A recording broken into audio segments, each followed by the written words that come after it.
आज मैं आपको एक ऐसे शख्स के बारे में बताने जा रही हूँ जो वाकई में किसी हीरो से कम नहीं है। मैंने हमेशा सुना था कि प्यार इंसान को बदल देता है और आज की कहानी भी ऐसे ही एक शख्स के इर्द गिर्द घूमती है जिनका नाम है ओवैस चाचा। ओवैस चाचा, गांव का हर बच्चा उनका नाम जानता है। सफेद दाढ़ी, आंखों में गहरी चमक और चेहरे पर एक अजीब सा सुकून। वो हमेशा दूसरों की मदद में लगे रहते हैं। उनकी एक एनजीओ है जिसका नाम है ड्रीम्स, जो बच्चों की पढ़ाई और उनके उज्जवल भविष्य के लिए काम करती है। लेकिन क्या आप जानते हैं कि एक समय था जब ओवैस चाचा की जिंदगी बिल्कुल अलग थी। ओवैस एक साधारण लेकिन खास लड़का था जो एक मुस्लिम परिवार में पैदा हुआ। उसके अब्बा मर्चेंट नेवी में थे और अम्मी एक घरेलू महिला। घर में 4 बच्चे थे। सबसे बड़ी बहन मुताज, फिर नवाद और सबसे छोटा ओवैस। ओवैस सबसे अलग था। वो दिमागी तौर पर कमजोर था और उसे पढ़ाई समझ नहीं आती थी। ऐसा नहीं था कि वो पढ़ना नहीं चाहता था, बल्कि पढ़ाई उसके लिए बहुत मुश्किल थी। वो हर समय खेलना, घूमना और नई चीजों को समझने में खोया रहता, लेकिन उसके घर वाले उसकी इस कमी को कभी नहीं समझ पाए।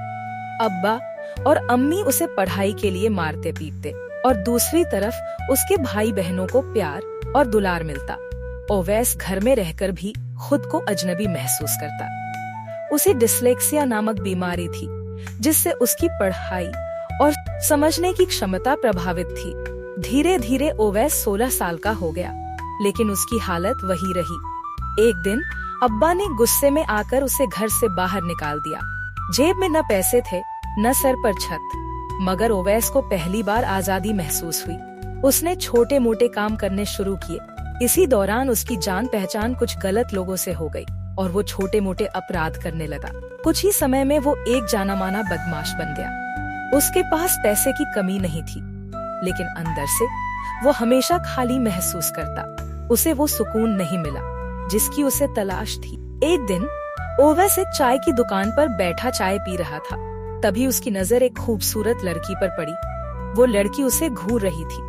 ओवैस के दिल की धड़कनें तेज हो गई। वो उसे पहली नजर में पसंद आ गई। अब हर रोज वो उसी चाय की दुकान पर बैठकर उसका इंतजार करने लगा। वो लड़की जब भी वहाँ से गुजरती, उसकी नजरें ओवैस को जरूर ढूंढती, लेकिन ओवैस ने कभी इतनी हिम्मत नहीं हुई कि वो उससे बात कर सके। कई महीनों तक ये सिलसिला चलता रहा, जब तक कि बारिश के एक दिन लियोजिना ने खुद उससे बात नहीं की। Hey man, I've noticed you've been staring at me for months. What's your deal? उसने नकली गुस्से के साथ पूछा। ओवैस का दिल जोरों से धड़क रहा था। उसने हकलाते हुए कहा, Sorry, I didn't mean to offend you. लियोजिना हंस पड़ी। Offend? You didn't offend me, silly. But tell me, why do you keep looking at me? Owais ने अपनी मासूमियत से जवाब दिया, Because I like you. लियोजिना ने आंखों में शरारत धरकर पूछा, Like me? But why? Owais ने उसकी आंखों में देखते हुए कहा, Because you're beautiful. उस दिन के बाद उनकी बातचीत शुरू हुई और धीरे धीरे उनकी दोस्ती गहरी होती गई। लियोजिना का परिवार एक ईसाई परिवार था। उसके पिता डेविड थॉमस एक मशहूर डॉक्टर थे। परिवार में 3 बहनें थीं, वेला, डॉली और एलिजा, और सबसे बड़ा भाई जॉन था। उनका परिवार बेहद खुले विचारों वाला था। उनका अधिकांश परिवार कनाडा के टोरंटो में रहता था और डेविड थॉमस अपने बाकी परिवार को भी वहां शिफ्ट करना चाहते थे। लियोजिना अपने परिवार की सबसे चुलबुली और बातूनी सदस्य थी।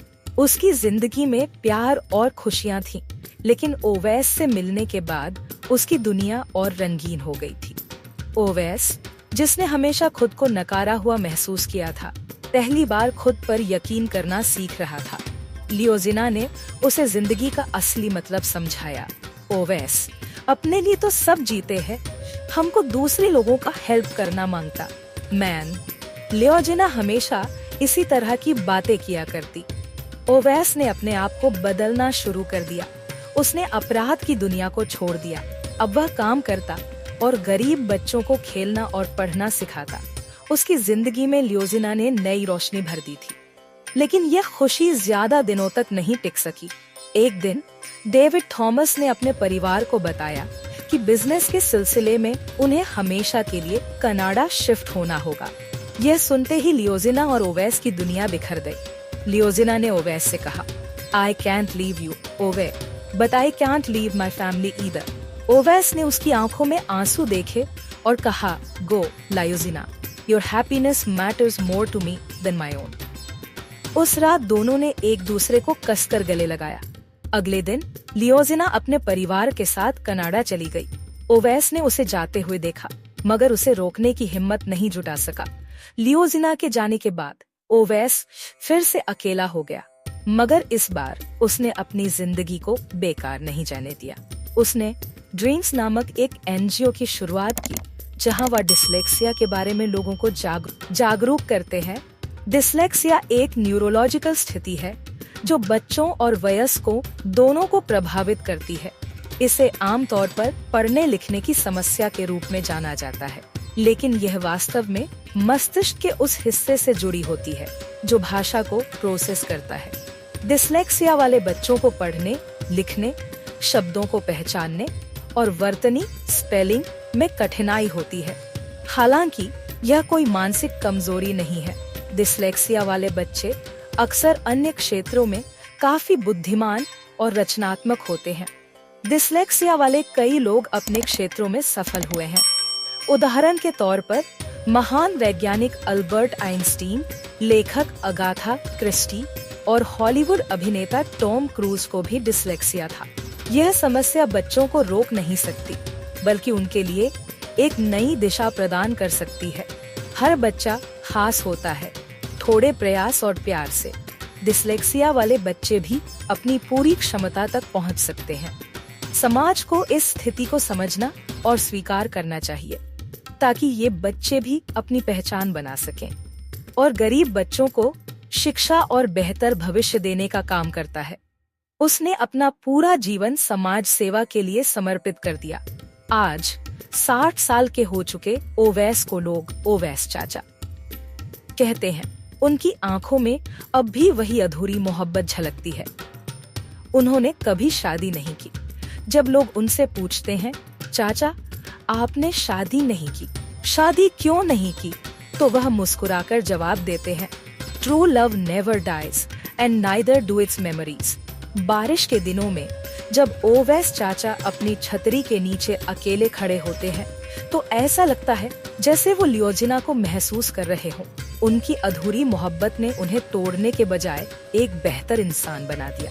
ओवैस चाचा की कहानी हमें सिखाती है कि प्यार सिर्फ पाने का नाम नहीं, बल्कि खुद को किसी के लिए बदलने और दूसरों के लिए जीने का नाम है। मैं और मेरी टीम इस चैनल पर बहुत मेहनत करते हैं। आपकी एक लाइक करने में कोई मेहनत नहीं लगती, लेकिन यह हमारे लिए बहुत मायने रखती है। कृपया इस वीडियो को लाइक करें, हमारे चैनल किस्से और कहानियाँ को सब्सक्राइब करें और कमेंट में जरूर बताएं कि इस कहानी में आपको क्या अच्छा लगा। साथ ही इस वीडियो को शेयर करना न भूलें, ताकि ये कहानी और ज्यादा लोगों तक पहुंच सके। आपके एक लाइक और सब्सक्राइब से हमें ढेर सारा हौसला मिलता है। आपका साथ ही हमारी ताकत है। धन्यवाद।